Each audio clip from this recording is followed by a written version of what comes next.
tokoh yang namanya Zakir Naik sekarang sudah mulai turun, bukan naik lagi. Memang untuk ukuran saya dia rendah mutunya.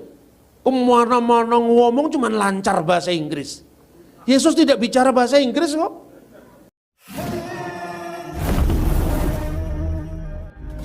Zakir Naik lagi-lagi tur ke Indonesia. Tapi selain mendapatkan penolakan di berbagai tempat atau daerah, Zakir Naik juga mendapat skakmat dari Dr. Bambang Nursena. Bahkan terang-terangan Bapak Dr. Bambang Nursena bilang Zakir Naik itu rendah sekali mutunya. Di mana-mana modalnya hanya bahasa Inggris, tapi nggak bisa bahasa Aramaik, nggak bisa bahasa Ibrani, bahasa Yunani, apalagi bahkan nggak fasih bahasa Arab, kata Dr. Bambang Nursena. Itulah sebabnya Zakir Naik hanya bisanya membahas Alkitab, tapi nggak bisa membahas Al-Quran karena nggak fasih bahasa Arab. Tokoh yang namanya Zakir Naik sekarang sudah mulai turun, bukan naik lagi. Saya tidak heran dengan Pak Zakir Naik, itu haknya dia sebagai seorang pendakwah Islam. Yang saya heran itu Kristen. Kenapa Kristen kok ya bisa terpengaruh hanya orang yang mutunya serendah ini, heran saya. Loh, saya ngomong gini kan boleh toh? Saya ngomong di audien Kristen kok. Memang untuk ukuran saya dia rendah mutunya. Kemana-mana ngomong cuman lancar bahasa Inggris. Yesus tidak bicara bahasa Inggris kok. Benar apa tidak? Dia tidak mau ngomong sepotong pun kata Ibrani, Aramaik, Yunani. Kok Anda percaya coba?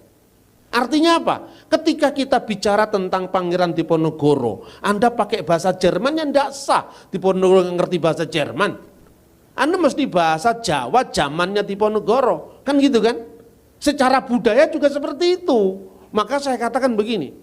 Ketika orang tanya, di mana ada ayat Alkitab yang mengatakan Yesus bersabda, akulah Allah, sembahlah aku. Gak ada kan? Gak ada. Kristen langsung bingung. Waktu bingung, siapa yang maju ke depan mendapatkan hidayah?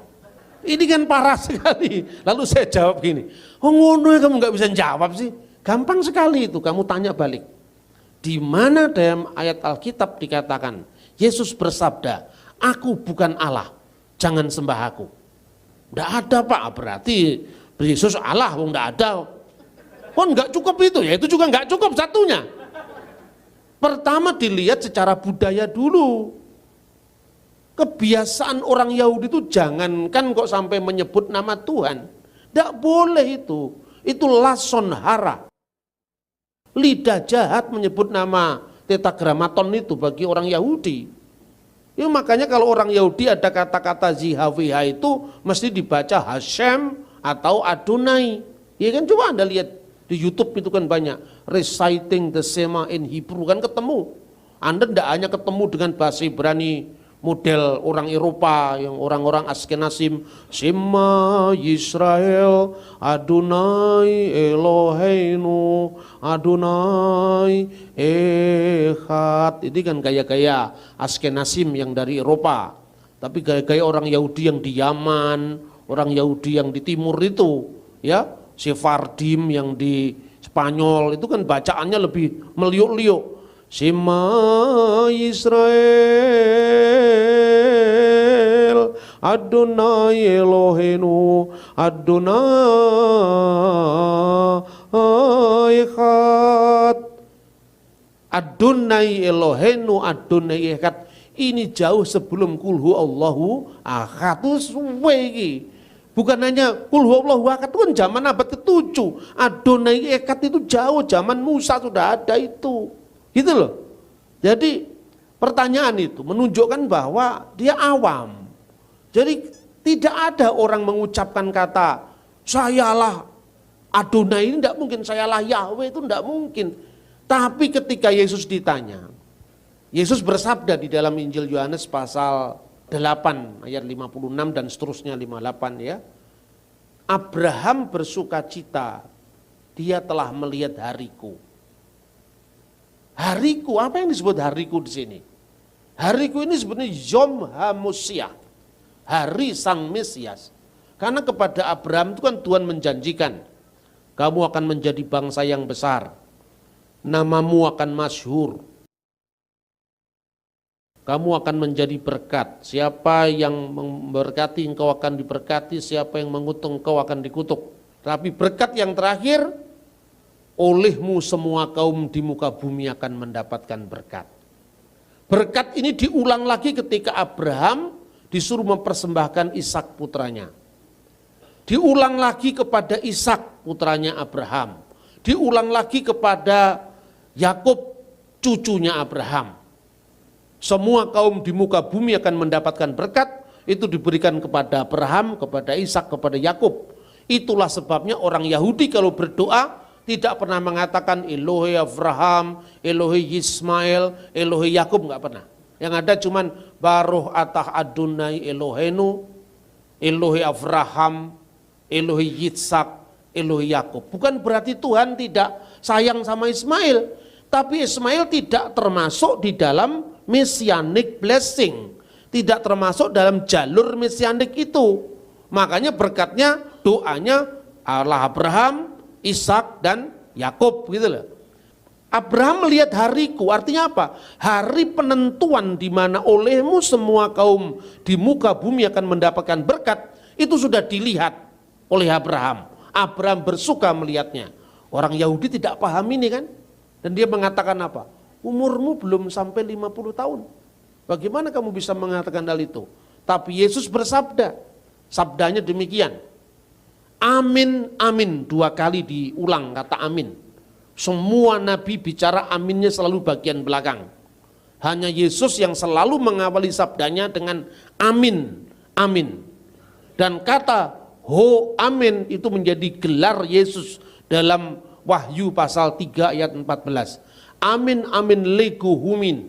Sesungguhnya aku berkata kepadamu, prin Avram genestai ego eimi. Sebelum Abraham jadi, ego eimi, aku ada. Aku ada ini petunjuk kepada nama tetragramaton tadi, ego eimi hoon. Akulah dia sang maha ada. Aku adalah aku. Eyeh asyur eyeh itu diterjemahkan dalam bahasa Yunani Alkitab Septuaginta ego eimi hoon. Dalam kitab Nabi Yesaya sering kali Tuhan berkata anihu, akulah dia. Terus orang-orang Yuditarian ngomong begini, dan itu yang menjadi bacaannya mungkin Zakir Naik. Di mana ada kata akulah dia diartikan harus akulah Tuhan. Akulah dia pokok anggur, akulah semua juga akulah dia itu. Akulah jalan, ego eimi hodos, akulah jalan. Tapi konteksnya ketika Yesus mengatakan ego eimi, dia mau dirajam batu. Kenapa mau dirajam batu? Karena orang yang menghujat Allah, yang menyamakan diri dengan Allah akan dirajam batu gitu kan. Jadi kalau membaca Alkitab tidak cukup dengan teks. Tidak cukup dengan interteks, tapi juga dengan konteks secara keseluruhan. Di sini perlunya kita belajar studi sejarah, studi tentang arkeologi Alkitab. Jadi pertanyaannya, ketika kemudian Yesus bangkit di antara orang mati, Thomas melihat bukti luka yang ada di tangannya, apa katanya? Ya Tuhanku dan Allahku. Apakah Yesus menolak penyembahan Thomas? Tidak, dia menerima. Berarti Yesus ya my Lord and my God.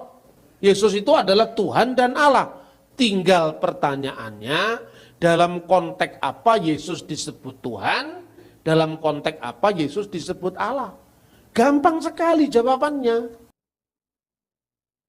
Sekarang pertanyaan, Yesus disebut Allah. Itu maknanya Divine of Jesus Christ. The Godhead of Jesus Christ, Lahutiyah al-Masih. Apa artinya God? Apa artinya Elohim? Apa artinya Al-Ilah? Allah. Itu artinya sembahan. Segala yang disembah itulah Elohim. Segala yang disembah itu Elah, Eloah, ya Elohim. Ya, kemudian kata itu muncul dalam semua Alkitab. Kemudian kenapa Yesus disebut Elohim? Pada mulanya adalah firman. dan firman itu bersama-sama dengan Allah, dan firman itu adalah Allah. Nah ini juga ayat bermasalah tidak hanya di lingkungan Islam, di Saksi Yehova juga bermasalah.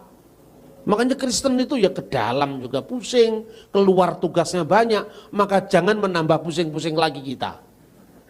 NRG and hologos, ke hologos and prostonteon, ke theos in hologos.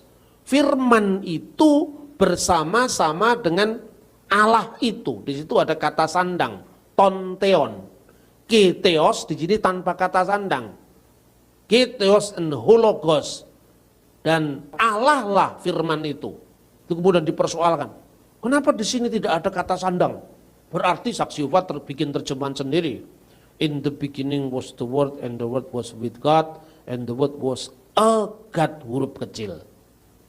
Nah gini aja juga bingung.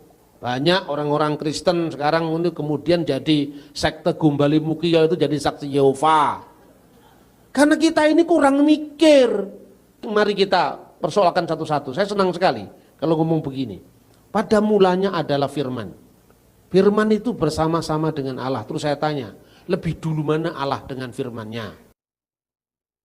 Ini kan pertanyaan untuk awam, gampang sekali kan? Ya lebih dulu Allah Pak. Kalau orang Saksi Yehova dengan yakinnya, lebih dulu Yehuwa Pak.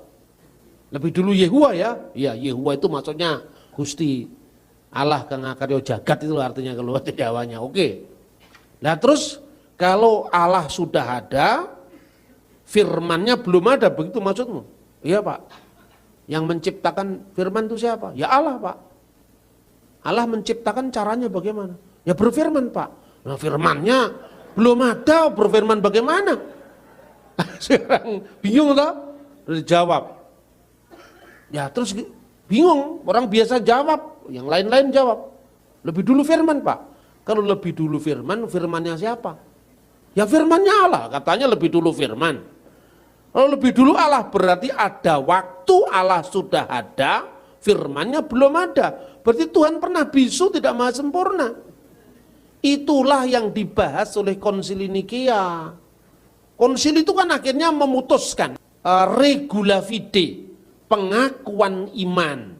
Nah pengakuan iman Nikea itu tahun 325. Ya demikian skakmat yang saya hadirkan dari Dr. Bambang Nursena untuk suatu pelajaran dan penilaian bagi Dr. Zakir Naik yang selalu tour ke Indonesia.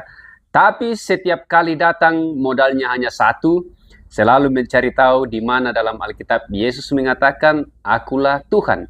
Tanpa beliau mempelajari secara mendalam, ada ratusan ayat di dalam Alkitab di mana Yesus menandaskan dirinya sebagai Tuhan.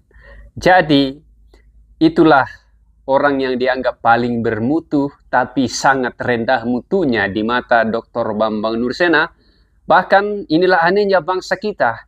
Seseorang yang dianggap telolis di negaranya, tapi di negara kita diagung-agungkan, disambut, dan diberi ruang seluas-luasnya untuk memprovokasi umat. Jadi jangan heran kalau selalu terjadi ketegangan antara umat mayoritas dengan minoritas, ya karena itu adalah implikasi dari ajaran-ajaran atau oknum-oknum yang memang kerjanya hanya memprovokasi publik, ya, menjual agama demi perut dan keuntungan pribadinya.